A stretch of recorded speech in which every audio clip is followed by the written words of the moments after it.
बिल्कुल हार्डकोर सपा कार्यकर्ता थे, रातों रात टिकट दे दिया गया आपको, आप मतदाता को कैसे रिझाएंगे और कैसे मनाएंगे? दलित समाज के लोगों का कहना है कि दूसरी पार्टी के व्यक्ति को रातों रात टिकट दे दिया, इससे संगठन के लोगों की मिलीभगत है, जिससे आम मतदाता नाराज है। उनको किस तरीके से संतुष्ट करेंगे? मैं उन लोगों के बीच ख़वातीन हज़रातों को ईद की दिली मुबारकबाद। और मैं हूँ कल की ईदगाह पर, और मैं आपका अक्सर सहाफ़ी शाहजमाल की ईदगाह से आपके जुड़ने की कोशिश कर रहा हूँ आपसे। और मेरे साथ में ये जाना माना चेहरा यकीनन आपने ज़रूर देखा होगा, लेकिन उस समय कलर लाल था, वो नीला हो चुका है। मेरी तरफ से अलीगढ़ शहर की और स्थानीय निकाय क्षेत्र की सम्मानित जनता को ईद की बहुत बहुत मुबारकबाद। ये ईद हम सभी लोगों की ज़िंदगी में ढेर सारी खुशियां लेकर आए, सभी लोग प्यार मोहब्बत और आपसी सौहार्द से इस त्यौहार को मनाएं। मैं सभी लोगों को फिर से दिली मुबारकबाद देता हूं। तो जनाब, चुनावी समय चल रहा है और ऐसा कैसे हो सकता है कि चुनावी चर्चा ना हो? लोगों का कहना है, अलीगढ़ के लोगों का, मेरा नहीं, कहना है कि वो सलमान शाहिद साहब पहले लाल कलर पर सवार होकर घूमा करते थे, लेकिन ऐसा क्या हुआ जो कलर रातों रात नीला हो गया? समय और समाज की मांग, राजनीतिक गठजोड़ की आवश्यकता है।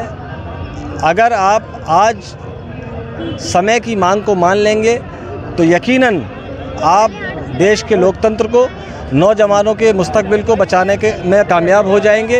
ये समय की मांग थी। इस मांग को मानते हुए मैंने आदरणीय बहन कुमारी मायावती जी के नेतृत्व में अपनी आस्था व्यक्त की और माननीय बहन जी का मेरे ऊपर आशीर्वाद हुआ और लोगों की सेवा के लिए बहन जी ने मुझको अलीगढ़ महापौर का प्रत्याशी घोषित किया। जनाब, आपने बताया कि बहन जी का मुझे सानिध्य प्राप्त हुआ, मैंने उनको उनकी कसौटी पे खरा उतरा।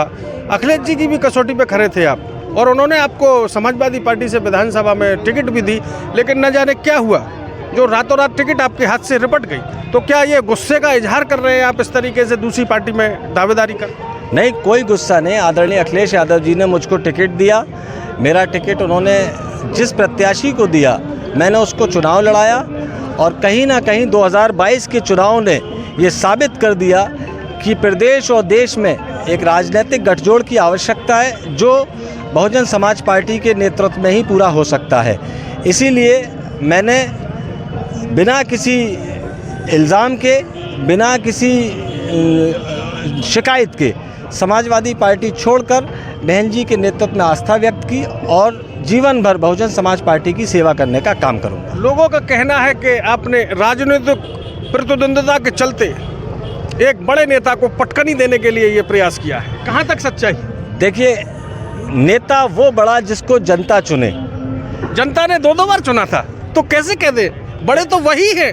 कहीं ना कहीं जनता ने जब चुना था तो जनता ने नकार भी दिया था, और मेरे भी वो बड़े हैं जिनका आप नाम ले रहे हैं, मेरे बड़े भाई हैं। मैंने किसी का नाम नहीं लिया, मैं कैसे भला नाम ले सकता हूँ? आपने जो इशारा किया, मैं आपके इशारे को समझता हूँ। वो मेरे भी बड़े भाई हैं। जनता ने चुना था और मौका था, सरकार भी थी, चाहते तो जनता की बेहतरी के लिए बहुत कुछ कर सकते थे। लेकिन मेरा अपना मानना है, कोई भी व्यक्ति जिसके मन में सेवा भाव है, वही जाकर एक अच्छा राजनेता बन सकता है, वही जाकर एक अच्छा समाज सेवी बन सकता है। कोई भी ऐसा कार्य जो आम जन की ज़रूरत को डायरेक्ट पूरा करता हो, उस काम को करने से कहीं ना कहीं आदमी के मन में संतुष्टि भी होती है, और जो लोग आपसे उम्मीदें करते हैं, जब आपकी सोच बड़ी होगी तभी आप लोगों के लिए कुछ कर पाएंगे। मैं बड़ी सोच लेकर, बड़े वादे लेकर लोगों के बीच आया हूं, और आपके चैनल के माध्यम से कहता हूं कि जो मेरी सोच है, जो मेरे वादे हैं, मैं उन सबको पूरा करने का काम करूंगा। आपका सेवा भाव का तो ढोल बज रहा है पूरे अलीगढ़ में। आपने खेरेश्वर मंदिर पर ही पानी के टैंक लगवा दिए थे, फिर उसके बाद क्या हुआ ये पूरी जनता को मालूम है। खैरेश्वर महादेव क्यों करते हैं इस तरीके की सेवा आप? खैरेश्वर महादेव मंदिर हमारे यहाँ हिंदू भाइयों की आस्था का बड़ा केंद्र है। मैं सर्वधर्म को साथ लेकर चलता हूँ। खैरेश्वर महादेव मंदिर के अलावा और भी मंदिरों में जो मुझसे सहयोग मांगा गया, जीर्णोद्धार के लिए, पीने के पानी के लिए, या जो भी मुझसे मदद मांगी गई, मैंने बिना जाति धर्म के लोगों की मदद करने का काम किया। रही बात आपने कहा कि उसके बाद क्या हुआ, तो आज भी वहाँ प्याऊ है और लोग उस प्याऊ से ठंडा पानी पी रहे हैं। भविष्य में भी कोई मंदिर समिति, कोई गुरुद्वारा समिति, कोई चर्च समिति, कोई मस्जिद समिति अगर मुझसे लोगों के लिए ठंडे पानी की मांग करती है तो मैं वहाँ निश्चित तौर पर प्योरीफाई वाटर कूलर के साथ साथ और भी बहुत कुछ करने का काम करूँगा। और मेरे एजेंडे में है, मैं जिन मुद्दों को लेकर जनता के बीच जा रहा हूँ, अगर अल्लाह का करम रहा मेरे ऊपर, जनता का आशीर्वाद रहा मेरे ऊपर, तो मैं आपके चैनल के माध्यम से कहना चाहता हूँ, मैं प्रत्येक घर तक purify water, RO water tank के माध्यम से पहुँचाने का काम करूँगा। एक सवाल और है सलमान भाई, अगर आप चाहें तो जवाब ना दें उसका। दलित समाज के लोगों का कहना है कि दूसरी पार्टी के व्यक्ति को रातों रात टिकट दे दिया, इससे संगठन के लोगों की मिलीभगत है, जिससे आम मतदाता नाराज है। उनको किस तरीके से संतुष्ट करेंगे?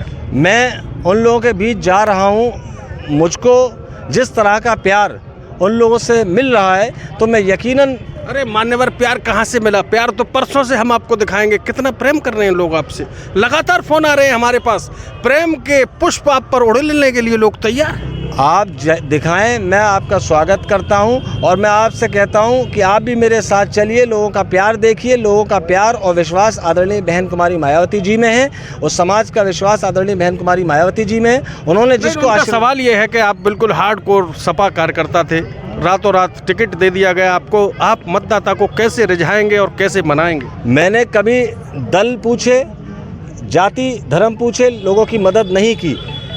जिस समाज की आप बात कर रहे हैं, सैकड़ों लोगों की मदद मैंने की है, उनको मुझसे अपनापन है, प्यार है। उस प्यार का नतीजा 13 तारीख में आपके सामने आ जाएगा।